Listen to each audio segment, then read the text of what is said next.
Welcome to super classes. मैं सपना आफ्ताब सिंह। हम लोग हिस्ट्री देख रहे थे और लेक्चर 1 से हमने हिस्ट्री डिटेल में देखी थी, लेकिन फिर भी कुछ छोटे-मोटे टॉपिक रह जाते हैं जहाँ से क्वेश्चन डायरेक्ट उठ के आ जाता है। जैसे कल हमने देखे थे कि कौन से सिक्के किस राजा ने बनाए थे, ठीक है। तो इस तरह से आज जो टॉपिक चले वो चलेगा विदेशी यात्री। क्वेश्चन यहाँ से यही आ जाता है कि कौन सा विदेशी यात्री जो है वो किसके टाइम में शासनकाल में आया था, जैसे मेगास्थनीज वगैरह हुएंसोंग किसके शासनकाल में आए थे, या फिर उन्होंने अगर कोई बुक लिखी है फेमस बुक तो उसके बारे में आ जाता है कि ये बुक किसने लिखी। तो देखते हैं। सबसे पहले सर टॉमस रो, ये आए थे जहांगीर के टाइम में और ये इंग्लैंड से आए थे, अंग्रेज थे। जहांगीर के टाइम में हालांकि दो आए, कैप्टन टॉमस रो और दूसरे कैप्टन हॉकिंग, ठीक। तो टॉमस रो जहांगीर के टाइम में है, इसको ऐसे याद कर सकते हैं, टॉमस मतलब टोमेटो, और टोमेटो जहाँ पर भी गिरता है, जहांगीर मतलब जहाँ पर भी गिरता है वहाँ अपने दाग छोड़ जाता है। तो इस तरह से इसको रिलेट करेंगे ताकि अगर कहीं भी टॉमस रो और जहांगीर आए तो ऑप्शन देखते ही अंदाजा लग जाए कि हाँ ऐसा कुछ था।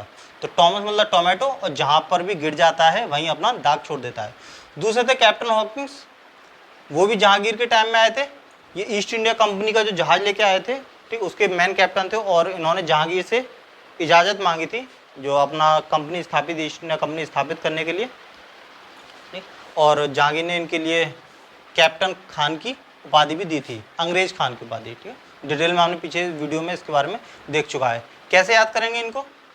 कैप्टन सेना का एक कैप्टन होता है, तो ऐसा मान लो कि लड़ाई चल रही हो, जो कैप्टन है, कैप्टन के गोली लग गई और वो वहां पर गिर गया। जहांगीर मतलब गिर मतलब गिर गया, कैप्टन को गोली लगी और कैप्टन गिर पड़ा, ठीक है। लड़ाई में कैप्टन गिर गए जब उनकी गोली लग गई। तो उसके बाद में देखते हैं इब्न बतूता, ये मोहम्मद बिन तुगलक के टाइम में आए थे। इन्होंने जो एक बुक लिखी थी रहेला, काफ़ी इंपॉर्टेंट है, ठीक। मोरक्को से आए थे ये इब्न बतूता। याद इसको ऐसे कर सकते हैं, तू ये ध्वनि मैच हो रही है, यहाँ भी है तू, ठीक है। बतूता और तुगलक, ठीक है, तू दोनों में, तो इससे थोड़ा सा मैच हो जाता है, इब्न बतूता और तुगलक। नेक्स्ट है डायमैक्स। डायमैक्स आया था बिंदुसार के टाइम में, सीरिया का था ये। इसको ऐसे कर सकते हैं, डायमैक्स, कोई भी अगर बिंदु है, ठीक, छोटा सा बिंदु है, वो दिखाई नहीं देता, जब उसको मैक्सिमम करके देखते हैं तो फिर उस बिंदु को देख सकते हैं कि हाँ इसमें अंदर क्या है।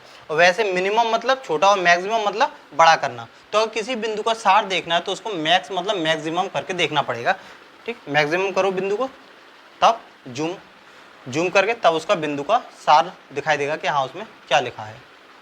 नेक्स्ट है डायनोसियस। डायनोसियस अशोक के टाइम में आया था, मिस्र का था ये। इसको ऐसे कर लो कि जानवरों में जो सबसे बड़ा अगर कोई है, ताकतवर है, तो वो है डायनासोर। डायनोसियस मतलब डायनासोर। और अगर राजाओं में कोई सबसे बड़ा है तो वो है सम्राट अशोक, ठीक। अशोक ने अपनी मर्जी से तलवार छोड़ी थी, वैसे अशोक को किसी ने नहीं हराया था। तो राजाओं में सबसे खूंखार अशोक हो गया। आज भी हम अशोक चिन्ह का यूज करते हैं प्रतीक के रूप में। और जानवरों में सबसे जो तगड़ा है वो डायनासोर। नेक्स्ट है मेगास्थनीज। मेगास्थनीज आए थे चंद्रगुप्त मौर्य के टाइम में, और इन्होंने जो बुक लिखी थी इंडिका, काफ़ी फेमस है। हमने पीछे देखा था कि जो सिकंदर था, सिकंदर आया था यूनान से और उसका सेनापति था सेकुलस निकेटर। जब सेकुलस निकेटर युद्ध में हारा था तो उसने अपनी बेटी जो कार्नेलिया थी उसकी शादी करा दी चंद्रगुप्त मौर्य से।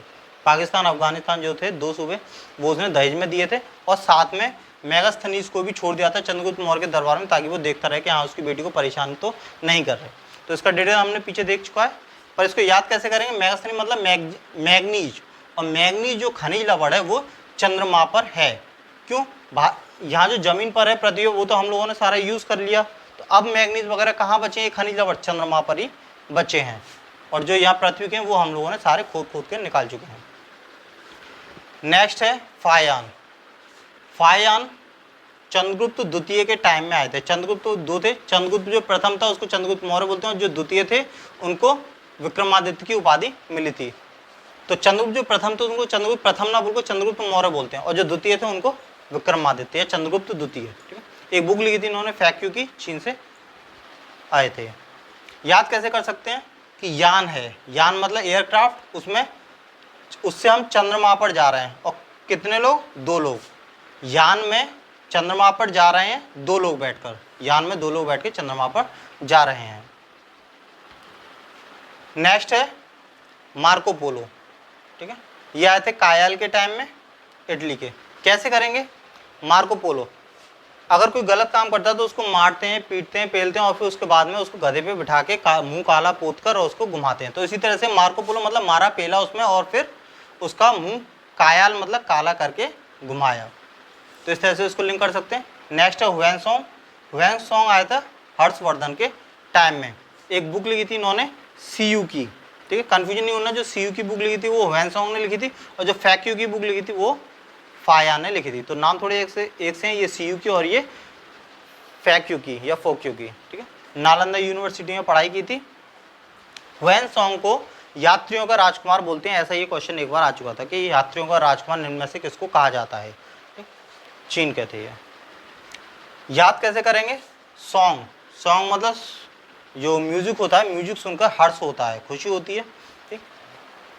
जब भी म्यूजिक सुनते हैं तो उसको म्यूजिक सुन के हर्ष होता है। वर्धन मतलब बढ़ता है, खुशी होती है। और आज भी अगर हम कोई फेस्टिवल या कोई अगर खुशी की चीज़ सेलिब्रेट करें तो हम सॉन्ग बजाते हैं। हर्ष मतलब खुशी की चीज़, वर्धन मतलब उसको बढ़ाने को सोचें या सेलिब्रेट करते हैं हर्ष की कोई चीज़, तो उसमें हम सॉन्ग जरूर बजाते हैं। नेक्स्ट है निकोला मैनुक्की। निकोला मैनुक्की आए थे अंग्रेज के टाइम में, औरंगजेब के टाइम में, ठीक। इसको ऐसे कर सकते हैं याद कि जो औरंगजेब था काफ़ी खूंखार था, संगीत वगैरह पे पूरा पाबंदी कर दी थी और पूरा जो काफ़ी टफ रूल इसने जनता पर थोप दिए थे। तो इसलिए जनता उब गई थी और वो इसको बोलती थी निकालो इसको। निकोला मतलब निकालो इसको, किसको? औरंगजेब को निकालो, ठीक है। इसने नाक में दम कर रखा है तो इस औरंगजेब को यहाँ से निकालो, ठीक है। तो इस तरह से।